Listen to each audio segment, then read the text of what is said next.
Shooting set पर junior अदाकारा को कपड़े तब्दील करते सब मर्दों ने देख लिया था। अदाकारा अरीज चौधरी ने सेट पर पेश आने वाला वाकया बता दिया। अरीज चौधरी ने बताया कि जब मैं लाहौर में एक ड्रामे की शूटिंग कर रही थी और बतौर मरकजी अदाकारा वो मेरा पहला ड्रामा था। शूटिंग के दौरान मैंने सेट पर महसूस किया कि एक जगह हमारे टेक्नीशियन समेत दीगर मर्दों का अमला ग्रुप बनाकर घूम रहा है और गैर मामूली अंदाज में बातचीत भी कर रहा है। अदाकारा के मुताबिक मुझे ये सब गैर मामूली लगा, लिहाजा मैंने उस जगह जाकर देखा तो पता चला कि वहाँ मौजूद कमरे में एक जूनियर अदाकारा कपड़े तब्दील कर रही थी और कमरे में ऐसे शीशे लगे थे जिसके जरिए बाहर खड़े अफराद अंदर कमरे का मंजर मुकम्मल तौर पर देख सकते थे, लेकिन कमरे में मौजूद लड़की इस बात से बेखबर थी।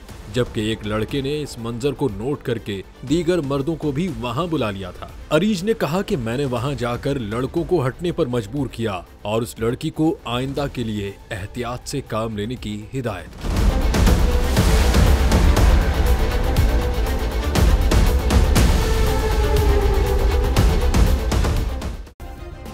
सब्सक्राइब करें और बेल दबाएं ताकि कोई खबर रह न जाए।